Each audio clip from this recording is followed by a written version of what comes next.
Tapi kenapa secara apa ya? Maksudnya sebelumnya kan sudah ada pemberitahuan dari Sunan Bonang kepada Putri Ya kan jadi tidak boleh diganggu. Nah, ya. Nah, itu kan apa ya? Jadi dia kan sudah memberitahu sebelumnya bahwa pisaunya itu jangan sampai di bangku, ya kan? Nah, secara otomatis mungkin si Putri Oncat ini lupa atau entah Ya gimana lupa ya. ya kan karena melayani pembeli. Oh gitu. Ya, Jadi seperti sirit ya. sambil melayani pembeli lah. Pisau kan langsung ditaruh. Ini pisau kan. Ya, sambil ada pembeli kan langsung ditaruh karena semuanya kan sudah menjadi kehendak yang kuasa kan. Oh gitu.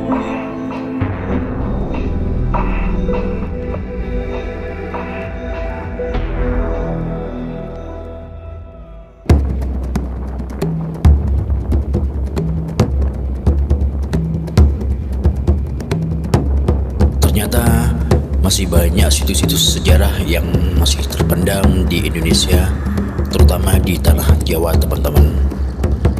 Salah satunya Pesarian Raden Ayu Putri Oncat Tondowurung. Beliau adalah permaisuri kerajaan Terung dan masih keturunan dari putri kerajaan Champa yang sekarang menjadi negara Thailand, dan masih di bawah kekuasaan kerajaan Majapahit yang kala itu dipimpin oleh Raja Brawijaya yang kelima teman-teman. Putri Oncat merupakan anak tunggal dari Adipati Terung yang bernama Raden Kusen. Beliau dikabarkan hamil di luar nikah, lalu sang ayah marah besar dan tak kuasa menahan rasa malu, sehingga diputuskan untuk dihukum mati teman-teman. Lokasi ini berada di Desa Terung Wetan, Kecamatan Krian, Kabupaten Sidoarjo guys. Dan lokasi ini tentunya merupakan petilasan Raden Ayu Putri Oncat yang menjadi sarana Kajatan untuk mencari berkah, perjodohan, dan rezeki ya teman-teman. Oke, seperti apa penampakan dari petilasan Raden Ayu Putri Oncat Tondowurung? Kita simak terus di video ini ya teman-teman ya. Jangan di skip-skip. Oke teman-teman, assalamualaikum warahmatullahi wabarakatuh. Kembali lagi bersama saya Helmi di HM Adventure. Dan kali ini saya sudah sampai di lokasi yang berada di Desa Terung Wetan, Kecamatan Krian, Kabupaten Sidoarjo teman-teman. Lokasi ini bernama Pesarian Raden Ayu Putri Oncat Tondowurung teman-teman. Beliau adalah permaisuri dari kerajaan Terung yang masih mempunyai keturunan dari kerajaan Champa yang sekarang menjadi Thailand ya teman-teman ya, dan masih di bawah kekuasaan kerajaan Majapahit yang kala itu dipimpin oleh Raja Brawijaya yang kelima. Oke, seperti apa penampakan dari Pesarian Raden Ayu Putri Oncat tersebut, kita simak di video ini ya teman-teman ya. Oke teman-teman, jadi di depan saya ini adalah merupakan pesarian dari Raden Ayu Putri Oncat, di mana pesarian ini adalah merupakan petilasan beliau ya teman-teman ya. Dan biasanya untuk sarana Kajatan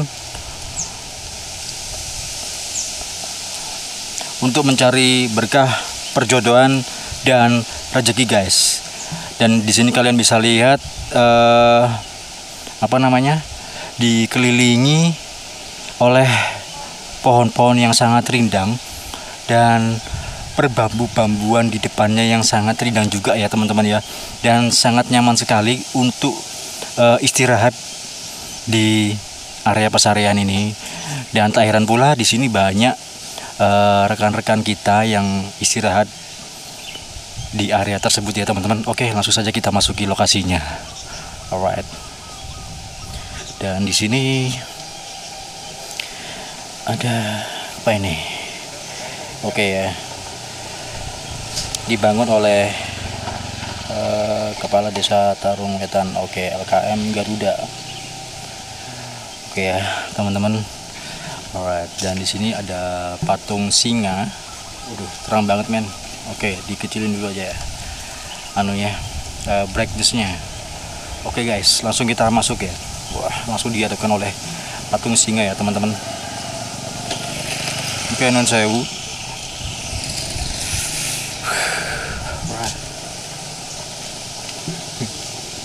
gas, moga.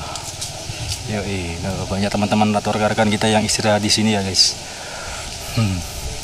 Oke. Makam Raden Ayu Putri Oncat Tondowurung, Turung Wetan, Krian Sidoarjo. Oke, mantap. Langsung kita masuki lokasinya ya.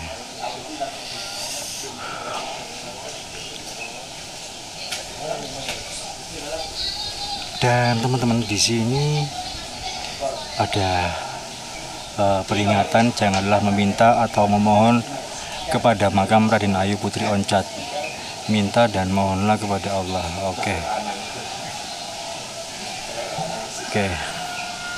Langsung kita masuk ya teman-teman.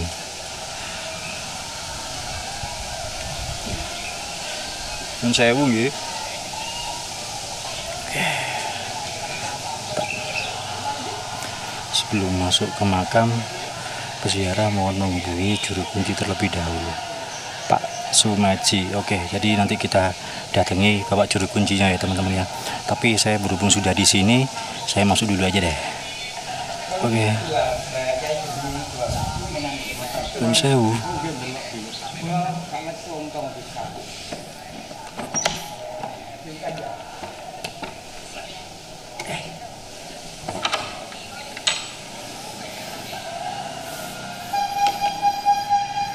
Oke.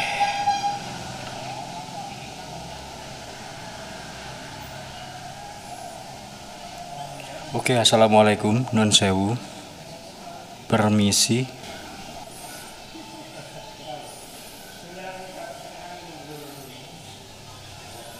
Oke, di sini ada buku bacaan ayat suci Al-Quran dan beberapa kitab-kitab buku lainnya ya teman-teman, seperti Yasin. Oke. Nun sewu.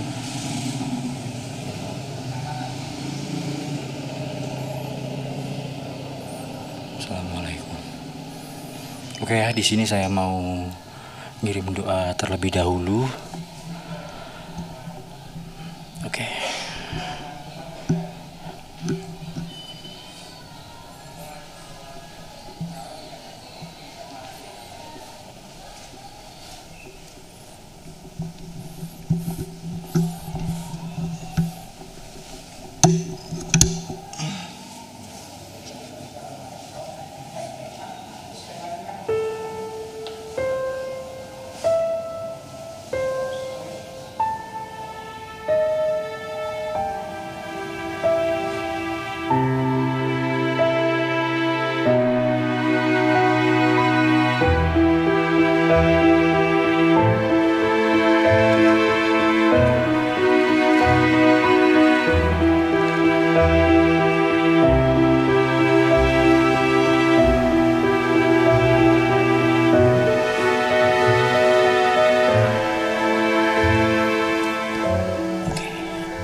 Oke teman-teman, jadi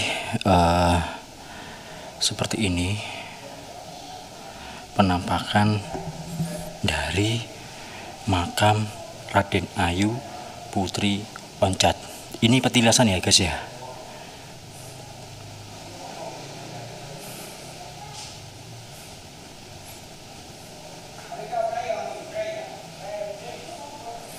Nun sewu.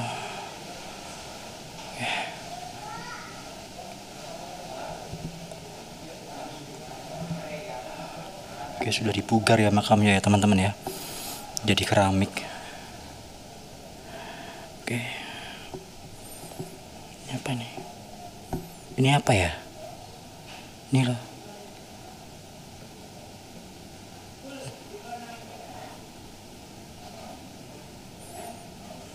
Apa ini ya? Tepung. Oh, bedak teman-teman. Iya, ini bedak ini. Bedak. Oke. Dan di sini ada beberapa kendi.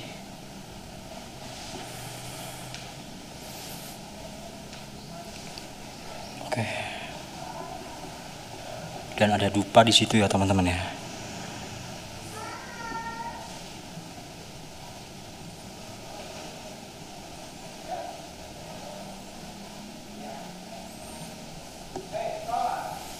Oke, jadi kalau dilihat penampakan dari petilasan beliau dari jarak sekitar kurang lebih 3 meter kayak gini ya guys. Alright. Wah, panas banget men. Dan di sini juga ada foto-foto. Oh ini penemuan Senin Pahing 28 Agustus 2006 pukul 9 pagi ya teman-teman.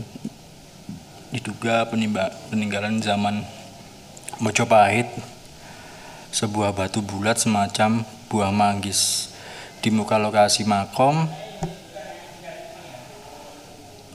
RAP apa itu?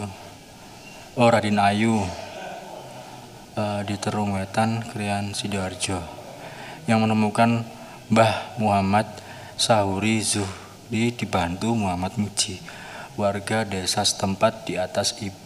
Oh ya, ibu lalala. Oke. Jadi dulu ditemukan sebuah bongkahan batu bulat semacam buah manggis seperti ini ya teman-teman ya. Oke, nih kayak gini nih. Ini kayak sumur gitu ya modelnya. Oke, lanjut ke sini. Oke, panduan untuk berziarah. Oke.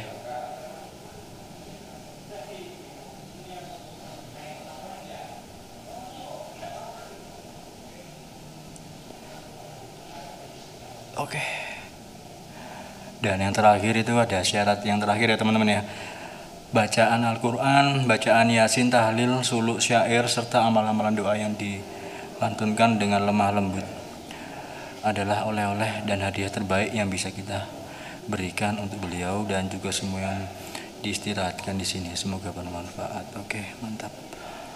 Oke guys, jadi mungkin habis gini saya mau ke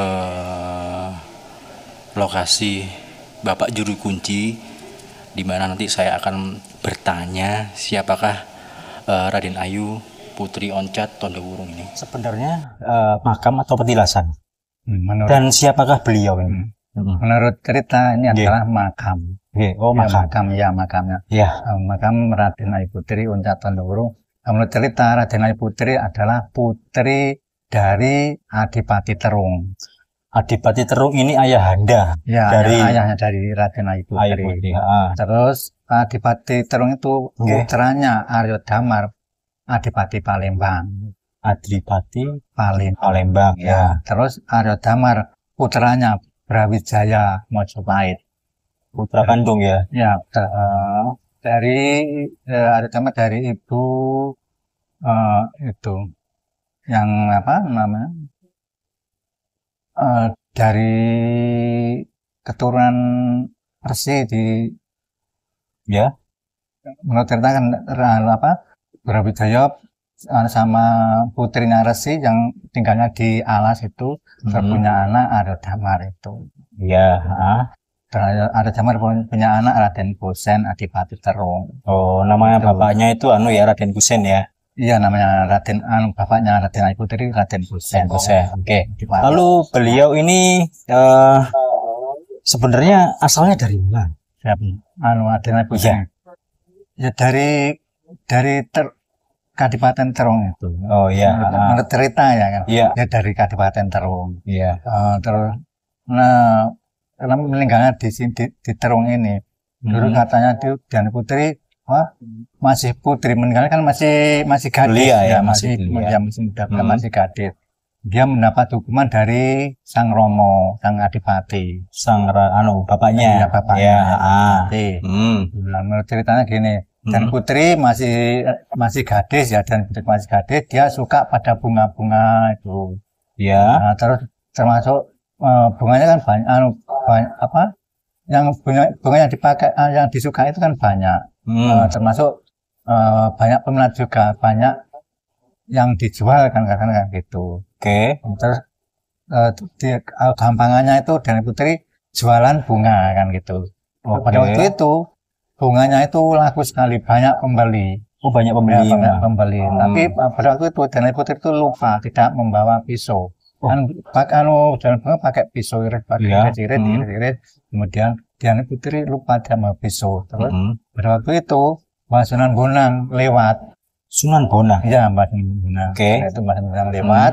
Terus ditanyakan, kamu kenapa Nduk, kamu kok bingung? Kemudian Dana Putri menjawab, saya tadi lupa Mbak tidak membawa pisau dan ini pembelinya banyak sekali, tapi saya mau ngambil, kasihan pembeli kan menanti kelamaan kan.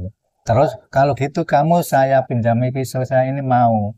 Saya mau Mbak, tapi pesan saya pisau ini jangan sampai di pangku. Iya Mbak, saya mau. Kemudian pisau dipinjam sama Dana Putri, dibuat iris-iris sambil melayani pembeli. Pisau itu tadi lupa ditaruh di mana, ditaruh di pangkuan atau diambil Mbak Sunan Bonang atau diambil orang. Pisaunya hilang. Ya, perkiraan ya pisaunya ditaruh di pangkuan karena pesan Mbak Sunan Bonang tidak boleh di pangku kan. Oh gitu. Jadi tanpa ada pemberitahuan sebelumnya, secara otomatis Putri Oncat ini memangku. Sampai melayani pembeli itu pisau ditaruh. Kemudian terus lama kelamaan perutnya itu membesar karena Dana Putri hamil. Hamil terus pada waktu itu Romonya tahu kalau pulang dari tugas, Romonya tahu putrinya itu hamil tanpa ditanya siapa yang berbuat sama kamu, yang menghamil kamu siapa. Dana Putri menjelaskan apa yang dialami waktu itu. Dia pernah dipinjami pisau Mbak Sunan Bonang dan pesan Mbak Sunan Bonang pisaunya tidak boleh dipangku. Sebentar Pak. Ini pisau sebenarnya untuk apa? Pisaunya pisaunya semacam pisau, tapi pisau itu pisau di sabdoan. Harus kita sabdoan. Kenapa kok? Bukan barang pisau sembarang pisau kan. Menurut cerita kan Mbak waktu itu Demak perang sama Mojopahit. Para Aulia mau mengislamkan Ratu Mojopahit Brawijaya. Kemudian kan panglimanya para Aulia itu kan Sunan Mudung. Sunan Mudung panglimanya Kerajaan Majapahit Adipati Terung. Jadi Sunan Mudung perang sama Adipati Terung, Sunan Mudung kalah. Yang membunuh Sunan Mudung kan Adipati Terung. Kemudian kan para aulia bermusyawarah bagaimana cara mengalahkan Majapahit. Kemudian salah satunya itu. Kemudian kan Adipati Terung itu kan terkenal sakti Mandraguna, tidak tanpa tanding kan gitu.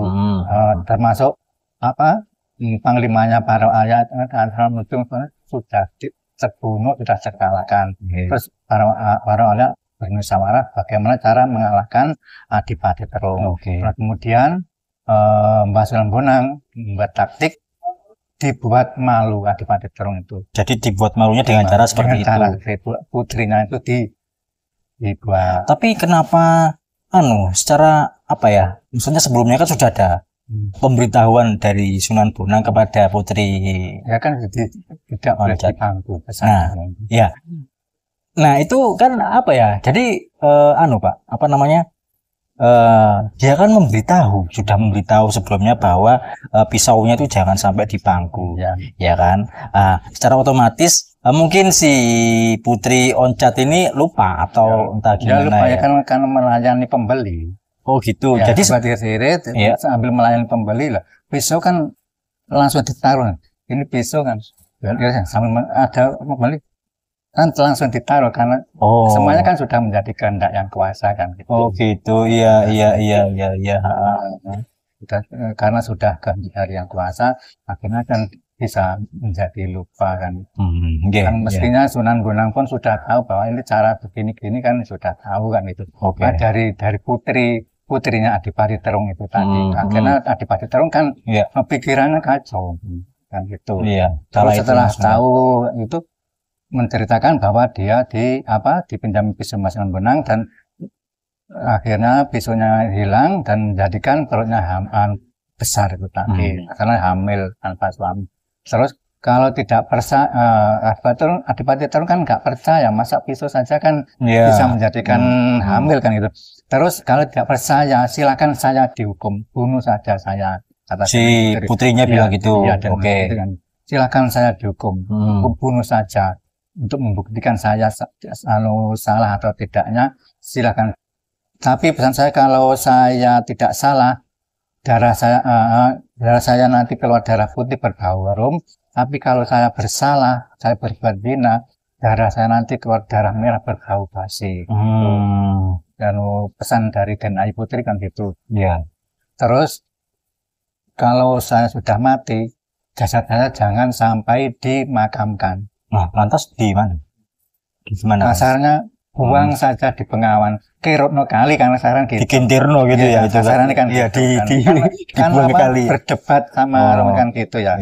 Kalau saya tidak bersalah nanti Bengawan nanti jadi daratan gitu. Oh gitu. Ya. Terus tapi kalau saya bersalah Bengawan masih tetap jadi Bengawan. Ternyata setelah dibunuh darahnya keluar darah putih berbau harum dan karena dilarung di Bengawan tidak mengikuti arus tapi tambah melawan arus. Bengawannya airnya mengalir ke timur, terus jasad Den Ayu Putri mengalir ke barat. Jadi berlawan sama arus sungai tadi. Terus pada waktu itu karena sudah menjadi kehendak yang kuasa, terus airnya pun datang yang tak teringat itu datang seperti banjir bandang kan gitu ya. Banjir bandang, banjir bandang itu kan membawa material pasir, lumpur kan itu. Terus menghantam jasad Den Ayu Putri terpendam di situ. Karena itu tidak dimakamkan. Jadi jasad Den Ayu Putri terkubur. Ini dulu bekasnya Bengawan. Dari jalan ini sampai ke sana itu jalan sungai. Ya. Oh gitu. Itu ceritanya gitu. Makanya ini dipercaya ini benar-benar makam. Oh gitu ya. Bukan petilasan ya. Bukan ya. Kalau petilasan kan biasanya tempat duduk atau tempat istirahat. Ya. Itu biasa. Kalau ini itu menurut cerita ya itu dari tidak kesalahan Den Ayu Putri karena dilarung di Bengawan ternyata terpendam itu terkubur itu ini kan bekas Bengawan kan. Oh gitu ya Pak. Lalu setelah dibunuhnya Putri dihukum mati ya dia dihukum mati apa? Ya dihukum mati. Gimana? Ternyata kan keluar darah putih berbau. Enggak, maksud saya itu beliau ini si Putri ini ingin dirinya dibunuh atau atas kehendak sang ayah untuk menghukum mati putrinya ini karena malu menahan rasa malu. Begitu juga kan Den Ayu Putri untuk menunjukkan bahwa dia tidak bersalah. Dan masih Adipati pun juga begitu.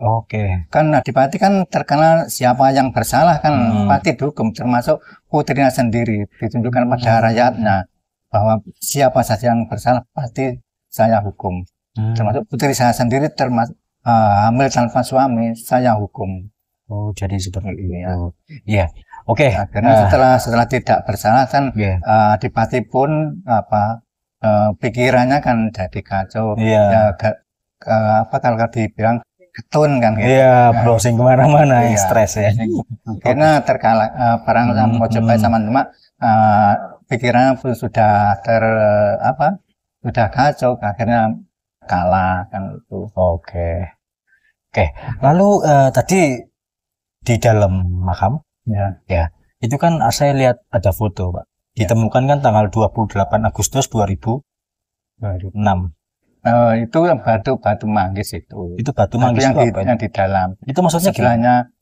Pada tahun 2006 itu kan Bapak Sahuri yang punya tanah itu baru membuat batu merah yang menemukan batu itu berbulat berbentuk manggis. Itu makanya dinamakan batu manggis. Iya. Nah itu batu itu menurut Purbakala Oke. itu ada peninggalan dari kerajaan Majapahit, benar-benar bentuknya itu bulat, itu buatan pada zaman Majapahit. Jadi kan ada galian sumur sepertinya ya tadi ya, di kotak di foto. Ya, Saya tadi lihat kayak ada galian itu. Itu memang ditemukan di ya, galian itu ya. ya digalian kan waktu ngeduk buat batu perak itu lah. Oke. Terus Bukan di dalam sumur, tidak, Oke. tapi di sebelahnya sumur. Cuma dia waktu gali-gali buat batu merah itu kan ada batu itu, batu bulat itu. Terus sebelahnya ada batu merah yang sekarang dinamakan candi itu. Dan di sebelahnya, di belakangnya warung kan ada kolamnya itu kan di dalamnya kan ada bata merah itu.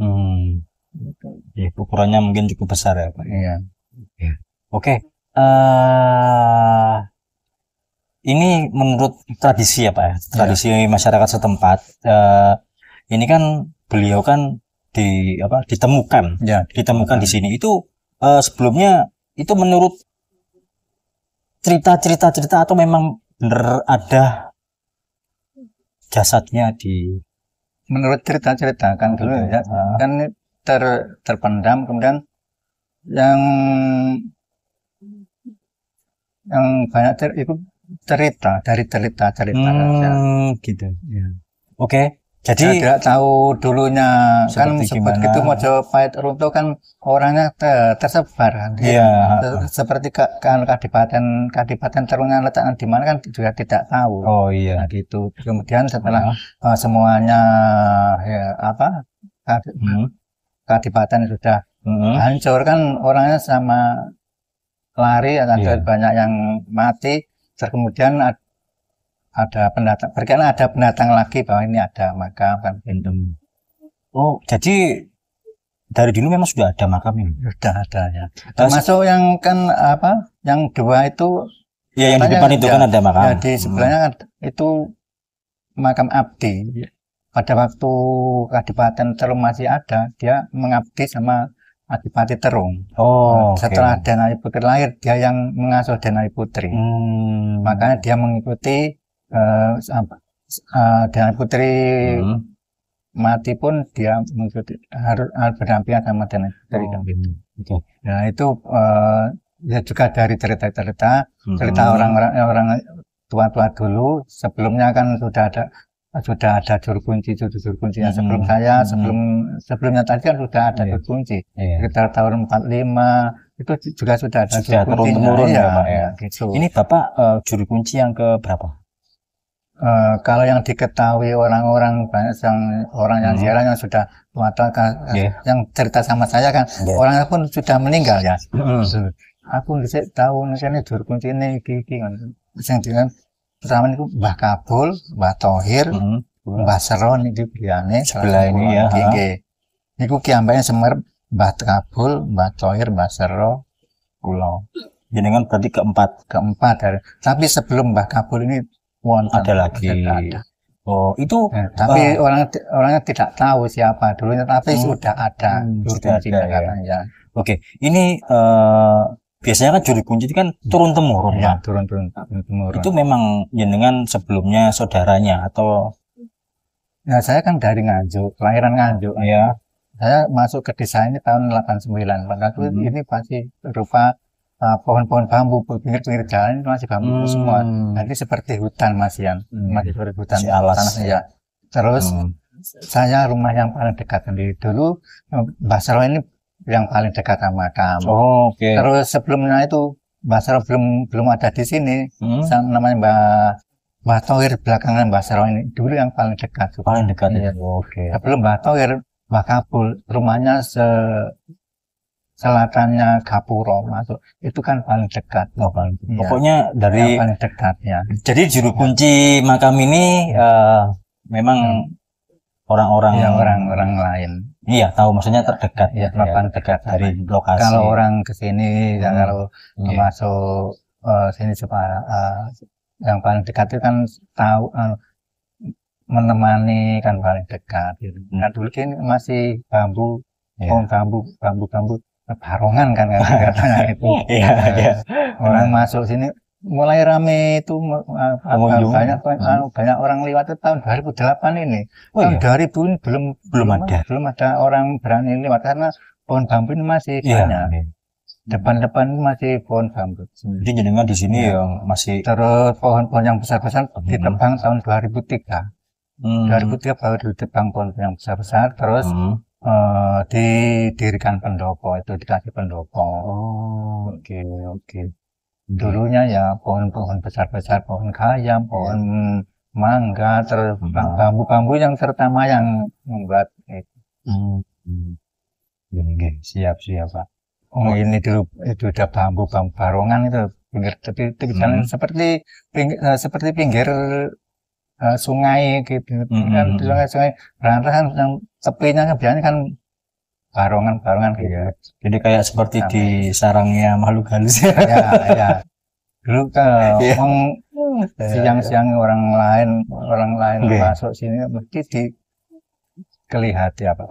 Dulu kan orang tebang saja bilang pernah habis istirahat tuh katanya ada orang bawa pendoso orang mati gitu. Padahal itu tidak ada. Tidak ada. Masa istirahat kan sebelahnya timurnya dulu kan rindang sekali, tempatnya kan rindang. Nah itu tempat orang istirahat ke sawah, istirahat itu pasti kelihatan. Iya. Katanya Sekilas gitu aja ya. Ada ini, ada itu. Oke. Jadi ini sudah makamnya ini sudah pemugaran berapa kali?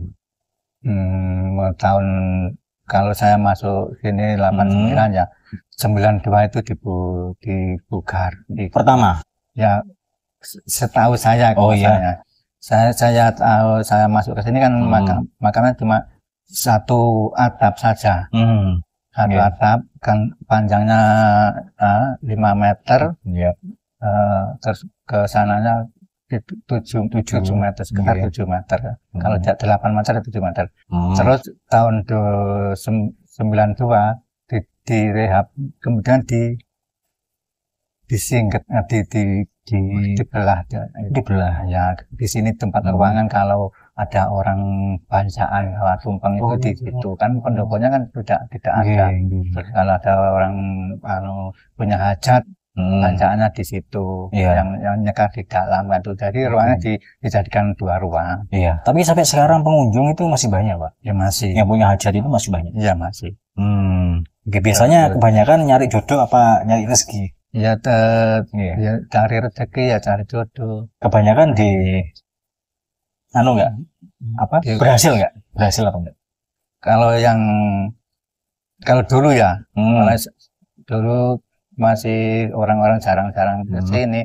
Setiap orang ke sini tuh saya tanya kalau supaya cepat jodoh, saya kira pasti berhasil. Tapi setelah pemugaran tahun 2010 kan banyak orang masuk tanpa permisi saya. Saya nggak tahu hasil enggaknya kan tidak tahu. Termasuk saya, Pak. Jadi saya tadi belum permisi ke jenengan kan ada tulisannya sebelum memasuki area makam ini ada bunyi juru kunci. Pasti juru kunci, makanya minta berkah dari kunci, terus itu. Kalau dulu banyak yang berhasil. Banyak yang berhasil ya. Loh, lalu setelah kejadian seperti itu nggak banyak yang berhasil dong? Karena masanya setelah dipugar ini 2010 kan dipugar, direhab, dibuat katanya kan keturunan Mojopahit ini, makanya dibuat ukir-ukiran, ukiran ini dibuat Mojopahitan.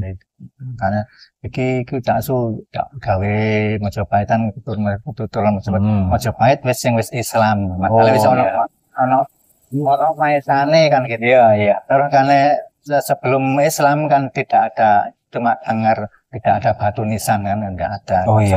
Kan masih Hindu. Jadi perpaduan antara Hindu sama Islam ini kurang.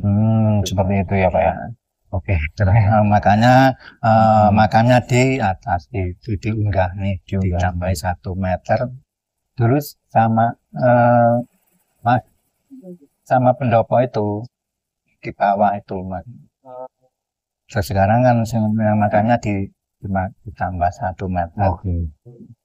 Terus yang dalam ditambah lagi, berarti kan dari tempat sampai dulu sampai atas kan 2 meteran. 2 meteran itu. Ya 2 meter kan ya dari yang dalam tadi kan dinaikkan lagi ya. Tinggi lagi. Dari yang kan masuknya kan juga 1 meter. Jadi dari asal tahun 2000 sebelum tahun 2010 kan itu. Oke. Mungkin ada hal yang perlu disampaikan Pak terkait pengunjung yang ingin berziarah ke sini sebelum berkunjung, apa mungkin punya hajat apa, nanti syaratnya apa aja, mungkin bisa disampaikan ke teman-teman semua yang berada di sini. Ya kalau orang berkunjung ya tergantung kepercayaan sendiri. Ya menurut agama sendiri-sendiri. Masalahnya kan ini minta pada yang kuasa, bukan minta pada yang mati ya. Tapi kok doanya ke yang mati? Apa? Doanya kok ke yang mati? Doa minta pada yang kuasa. Tempatnya saja pada Denai. Oh gitu ya. Tempatnya di situ karena makam kan dianggap makam keramat, makam kan makam yang mulia. Kalau makam yang mulia itu biasanya berdoa pada yang kuasa itu banyak yang tercapai. Ya, mungkin syarat-syarat yang diperlukan aja. Ya tergantung para berziarah. Kalau kepercayaan Islam ya berdoa menurut agama Islam dan memakai tata krama agama Islam kan itu. Sudah nggak ada lagi Pak syarat-syaratnya. Kembang-kembang apa gitu nggak ada. Kembang ya kembang sekar kan itu. Ya pada umumnya lah ya Pak ya. Pada umumnya orang sekar kan gitu. Oke, sudah Pak, segitu aja Pak. Oke teman-teman, jadi segitu dulu video dari saya kali ini. Tadi sudah kalian menyimak video dari review di dalam makam Raden Ayu Putri Oncat Tondowerung, dan sekaligus juga dijelaskan oleh Bapak Sumaji, Bapak Sumaji, kisah-kisah dari beliau semasa hidupnya hingga beliau wafat di area Desa Terong Wetan ini, Kecamatan Krian, Kabupaten Sidoarjo. Oke, segitu dulu video dari saya hari ini ya teman-teman. Buat teman-teman yang sudah menonton dan mensubscribe channel ini, saya terima kasih banyak sekali. Dan buat teman-teman yang belum mensubscribe channel ini, jangan lupa di subscribe ya, karena subscribe itu gratis. Alright, oke, sekian dulu video dari saya kali ini. Saya Helmi, pamit undur diri dulu. Sekian, assalamualaikum warahmatullahi wabarakatuh. Salam budaya dan salam rahayu.